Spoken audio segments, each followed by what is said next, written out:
هدينا وخرجنا بالدفوف وطلعنا منشدين بمئات بل ألوف ومع الهادي مضينا طلع البدر علينا.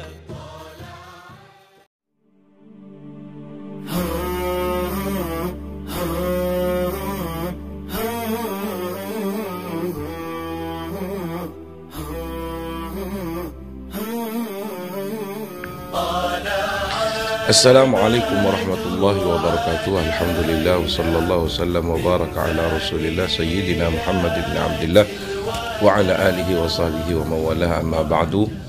Setelah kita dalam pertemuan kedua telah membahas sedikit kata pengantar daripada Al-Habib Zain bin Smith, yang mana materi atau konten isinya adalah untuk memotivasi kita dalam menggali ilmu pengetahuan dan mendalami ilmu fikih.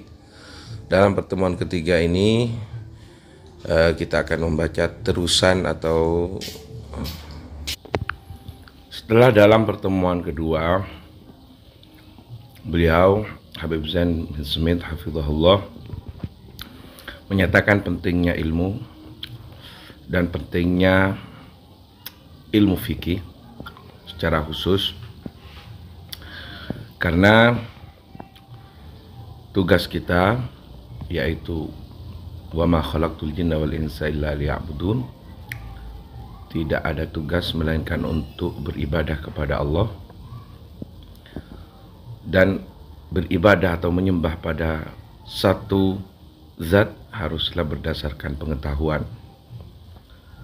Begitu pula tata cara beribadah tidaklah dilaksanakan dengan serampangan, juga harus dengan ilmu pengetahuan yaitu ilmu fikih. Dari itu sangat urgen, sangat penting sekali kita mendalami ilmu fikih itu sendiri. Kemudian juga dikutip di sana bahwa orang yang oleh Allah diberi kemampuan lebih, kecerdasan lebih di dalam ilmu fikih adalah orang-orang yang benar dipilih oleh Allah. Dan juga dikutip di sana sebelumnya bahwa dengan ilmu kita akan terangkis dari sifat-sifat kejahiliaan yang bersifat hewani, seperti saling membunuh, seperti menyembah berhala-berhala, seperti juga memutus hubungan tali famili, membunuh anak-anak yang masih kecil karena dia berkelamin perempuan di masa jahiliyah. Dengan datangnya ilmu yang dibawa Rasulullah, kemudian masa kekelaman Islam, masa kekelaman jahiliyah itu dirubah oleh Islam dan ilmunya menuju cahaya keilmuan yang terang benderang bersama Rasulullah SAW. Kemudian juga Rasulullah meninggalkan para warisan-warisannya, para penerus-penerusnya yaitu para ulama, mengingat Rasulullah tidak meninggalkan harta kekayaan, tapi yang ditinggalkan oleh para nabi adalah innama warrathul ilmah. Mereka meninggalkan ilmu dan estafet tanggung jawab yang meneruskan daripada tugas-tugas para nabi itu adalah para ulama hingga sampai pada kita semua.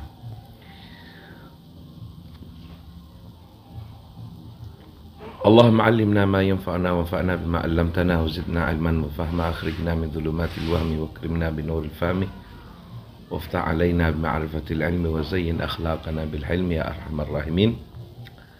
Dalam pertemuan yang ketiga ini kita akan teruskan pembacaan kata pengantar yang berisikan motivasi untuk memperdalam ilmu pengetahuan dan ilmu fikih secara khusus, ilmu keislaman dan ilmu fikih. Di sana qala al-muallif qala Al-Habib Zain hafizahullah wa ra'a bi ri'ayati wa hifzih wa nafa'na bi ulumihi wa ulumi masyayikhi amin. Thumma inna dinana al-Islam. Kemudian agama kita, agama Islam, qaimun ala asasil ilmi. Dia berdiri kokoh atas pondasi keilmuan, atas landasan keilmuan wal ma'rifati dan pengetahuan. Fala yanbaghi lil muslim an yabqa ba'idan an nuril ilmi. Maka tidak pantas dan tidak sepantasnya lah seorang muslim jauh atau tetap berada jauh daripada lentera ilmu. An yabqa ba'idan an nuril ilmi. Bal la budda an yaktabisa min mizanin nubuwah. Akan tetapi ia harus mengambil secercah atau bagian daripada mizan nubuwah dari ilmu itu, daripada bagian kenabian, yaitu ilmu yang ditinggalkan oleh para nabi. Kita semua harus, walaupun secercah sinar atau cahaya daripada peninggalan Rasulullah yaitu ilmu, kita harus berada dan menempel dan terus mendekati kepada cahaya atau lentera ilmu itu yang ditinggalkan oleh para nabi. Fa innal anbiya lam yuwarrithu dinaran. Ini diperjelas oleh Al-Habib Zain bin Smith hafizahullah, karena para nabi, para utusan, lam yuwarrithu dinaran, mereka tidak meninggalkan materi atau kekayaan dinar. Dinar itu menjadi mata uang dulu atau sesuatu yang sangat berharga untuk dijadikan bahan penukaran barang yang kita inginkan. Kalau sekarang uang itu dinar yang dibuat dari emas. Wala dirhaman, dan juga para nabi tidak meninggalkan dirham atau perak. Wa innama warrathul ilma, akan tetapi mereka hanya meninggalkan ilmu pengetahuan. Fal ilmu hayatul qulub. Dengan ilmu hati-hati kita akan hidup. Minal ama, dari kebutaan akan terbuka, akan membuka mata hati kita dari kebutaan. Wa misbahul basair minadh dhulam, dan ilmu juga sebagai lentera atau cahaya atau lentera mata-mata kita minadh dhulam, dari kegelapan-kegelapan. Wa qad hathad dinul islami ala ta'allumil ilmi, dan agama Islam sendiri telah memotivasi para pemeluk-pemeluknya atau seluruh kaum muslimin ala ta'allumil ulumi kulliha. Kita bisa memperjelas di sini kulliha, agar kita memperdalam ilmu pengetahuan semuanya, disiplin ilmu apa saja. Jadi tidak ada dikotomi antara ilmu yang bersifat keakhiratan, ilmu yang bersifat keduniaan. Semua apabila bermuara kepada manfaat. Khairun nas anfa'uhum linnas. Sebaik-baiknya manusia adalah orang yang manfaatnya dirasakan oleh keluarganya, tetangganya, orang yang memiliki manfaat dengan ilmunya, entah ilmu itu berbasis akhirat atau berbasis masalah keduniaan. Apabila ilmu itu bisa menebarkan manfaat, maka tidak ada dikotomi antara ilmu yang berbasis akhirat dan ilmu yang berbasis keduniaan. Semua adalah ilmu yang harus kita tempuh, kita pelajari, kita dalami. Wala siyyama ilmal fiqh. Lebih-lebih, kata Habib Zain, ilmu fikih. Alladhi huwa lubbul kitab was sunnah, di mana ilmu fikih merupakan intisari, merupakan esensi daripada Al-Quran dan sunnah. Qala ta'ala, berfirman Allah subhanahu wa ta'ala, Qul hal yastawi alladhina ya'lamuna wal ladhina la ya'lamun. Katakan wahai Muhammad, hal yastawi alladhina ya'lamun wal ladhina la ya'lamun. Apakah sama orang-orang yang berilmu dan orang-orang yang tidak berilmu? Pertanyaan ini bukan pertanyaan seseorang yang menginginkan jawaban yang tidak tahu akan jawabannya, bukan. Tapi pertanyaan ini seperti menetapkan, sama dengan bertanya apakah matahari itu bersinar ataukah gelap, sama dengan berkata apakah es itu dingin ataukah panas, sama dengan begitu. pertanyaan ini adalah pertanyaan untuk menetapkan bahwa tidak sama status orang yang berilmu dan orang yang bodoh, baik di dunia, lebih-lebih di akhirat. Wa qala ta'ala, dan juga firman Allah Subhanahu wa taala, wa qur rabbi zidni ilma. Wa qul, katakanlah wahai Muhammad, rabbi zidni ilma, tambahilah aku ya Allah ilman, pengetahuan. Itu jelas bahwa Islam, syariat Islam sangat menekankan agar kita selalu menambah kecerdasan intelektual kita, selalu mengasah kecerdasan intelektual kita, juga harus menambah ilmu dari apapun harus kita terima selama itu adalah ilmu pengetahuan. Wa fil hadis, dan di dalam satu hadis Al-Habib Zain bin Smith juga mengutip sebuah hadis, utlubul ilma walau fisin. Carilah ilmu itu walaupun keberadaan ilmu itu ada di Cina. Ini menunjukkan jika ini adalah hadis yang adalah hadis sahih, maka jelas, dan walaupun ini ada yang menyatakan hadis ini dhaif, sejauh manapun hukum hadis ini, memang sejarah telah membuktikan bahwa peradaban daripada Cina itu melebihi daripada peradaban Islam di Timur Tengah dahulu, telah memiliki peradaban dahulu itu Cina. Jadi sangat masuk akal jika Rasulullah memberi arahan bahwa carilah ilmu itu walaupun dari Cina. Jadi ilmu itu tidak terbatas dari peradaban dan budaya manapun. Ketika ilmu itu bisa membawa manfaat, maka dari orang luar non-muslim saja kita juga harus tahu atau mendalami, mengaji atau belajar tentang ilmu itu. Di dalam Islam, nilai tekanan atau muara daripada tekanan yang ditekankan di dalam ilmu itu adalah an-naf'u wal intifa'. Bagaimana ilmu itu bisa bermanfaat dan diambil manfaatnya baik diri sendiri dan bagi keluarganya secara khusus dan bagi seluruh masyarakat pada umumnya. Itu intinya. Jadi wa fihi man yuridillahu bihi khairan yufaqihu fid din, dan ada pula hadis dari Rasulullah, man yuridillahu bihi khairan, orang yang oleh Allah dikehendaki sebagai menjadi orang yang baik, yufaqihu fid din, maka Allah akan mempercerdas dia di dalam ilmu agama. Maka Allah akan memberi kecerdasan padanya dalam ilmu agama jika Allah menginginkan kebaikan pada seseorang. Jelas di sini fikih dalam konteks umumnya tidak hanya mempelajari tentang hukum yang bersifat berhubungan dengan sholat, puasa dan lain sebagainya, muamalah dan lain sebagainya, tapi fikih secara umum bisa diartikan adalah intisari, pengertian daripada apa yang disirat atau yang tersurat di dalam Al-Quran dan As-Sunnah. Itu juga fikih. Kemudian setelah abad-abad tabi'in ke belakang ini, ilmu fikih itu menjadi sebuah disiplin ilmu berbeda antara ilmu fikih dan ilmu hadis.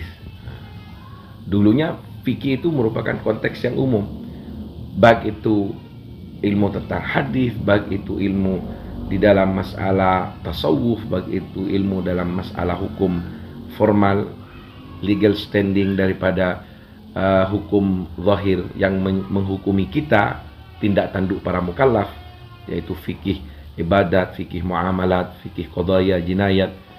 Itu sebenarnya masih umum.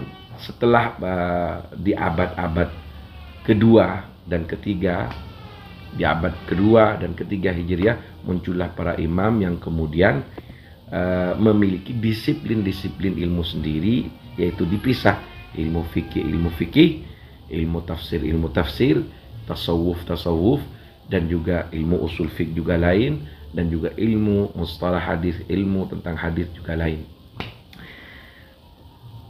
Wa qala ba'duhum, dan berkata sebagian para ulama, ini Habib Zain bin Smith mengutip sebuah syair, ya. Tafaqqah fa innal fiqha afdalu qaidin. Perdalami ilmu fikih, karena sesungguhnya ilmu fikih adalah paling utamanya penggiring atau pengarah, penuntun kita ke arah yang benar. Ilal birri wa taqwa, menuntun kita kepada hal yang baik dan ketakwaan. Wa a'dalu qasidin, dan paling tegaknya sesuatu yang lurus, itu adalah fikih. Wa kun mustafidan kulla yaumin ziyadatan. Berusahalah, katanya seorang syair di sini, setiap hari kita selalu menambah faidah, kita selalu menambah ilmu pengetahuan. Minal fikih, dari pengetahuan dan dari fikih. Wasbah, dan berenanglah fi buhuril fawaidi, di dalam buhur itu, di dalam lautan-lautan yang penuh dengan faedah. Jadi ini pengibaratannya. Ilmu itu diibaratkan sebagai lautan yang begitu dalam. Maka renanglah dan tenggelamlah di dalam lautan itu untuk menggapai, untuk mencari ilmu-ilmu yang berfaedah itu. Huwal alamul huda, huwal alamul hadi ila sananil huda. Ilmu fikih adalah petanda, seandainya petanda atau mercusuar, seandainya mercusuar, al-hadi, yang menuntun kita, ila sananil huda, pada jalan-jalan yang penuh dengan hidayah. Huwal hisnu, ilmu fikih juga menjadi benteng, menjadi penjaga, perisai, yunji min jami'i syadaidi, yang akan menyelamatkan kita dari seluruh sesuatu keburukan dan kejelekan. Sesuatu yang kesusahan-kesusahan yang memberatkan kita dengan fikih. Wa inna faqihan wahidan mutawarri'an, kata penyair ini, seorang yang ahli fikih dan juga wara', selain dia ahli ibadah juga ahli fikih, ini asyaddu, lebih berat, ala syaitan, kepada syaitan, min alfi abidi, daripada 1000 ahli ibadah, ahli tasawuf, tapi tidak memiliki dasar intelektual fikih atau ilmu keagamaan yang kuat. Artinya bisa menuntun kita kepada tazandak, zindik, atau kebatinan. Jadi tafaggah biduni tasawuf, ya bisa tazandak itu. Tasawuf biduni tafagguh, gimana ya? Orang yang mendalami ilmu fikih saja tanpa ilmu tasawuf, maka cenderung liberal, cenderung dia menuhankan akalnya. Sedangkan tasawuf saja biduni tafagguh, tanpa ilmu fikih, tazandak, akan menjadi zindik atau kebatinan lah, ikut paham manunggaling Gusti dan lain sebagainya. Jadi tafaggah biduni tasawuf tafassak, akan menjerumuskan kita untuk melakukan dosa dan melanggengkan dosa-dosa kecil. Tafassak itu karena apa? Karena dia hanya memiliki dasar-dasar pemikiran fikih saja. Karena di dalam fikih itu ada perbedaan antara dosa kecil dan dosa besar, misalkan. Dengan dasar itulah ada seseorang yang melanggengkan atau membiasakan dosa kecil. Itu di dalam ilmu fikih dia pintar, tapi di dalam tasawuf dia tidak ada pertimbangan, karena tasawuf akan memberi pertimbangan. La kabira ma'al istighfar. Tidak ada dosa besar jika disertai dengan memohon ampunan kepada Allah. Wala saghira ma'al istimrar, tapi tidak ada dosa kecil ketika dosa kecil itu dibiasakan. Itu pertimbangan fikihnya. Jadi orang yang hanya cerdas dalam intelektual keagamaannya tanpa ada kecerdasan spiritual, maka cenderung dia liberal, tafassak. Tapi orang yang justru cerdas di dalam tasawufnya saja tanpa fikih, cenderung dia juga tazandak. Tazandak itu seperti aliran-aliran kebatinan, manunggaling Gusti dan lain sebagainya. Jadi dua disiplin ilmu ini sebenarnya harus bersamaan. Mungkin demikian dalam pertemuan yang singkat ini, yang ketiga. Semoga bermanfaat. Bertemu dalam kesempatan yang lain di keempat. Dukung kami. Wallahul muwaffiq ila aqwamit thoriq. Assalamualaikum warahmatullahi wabarakatuh.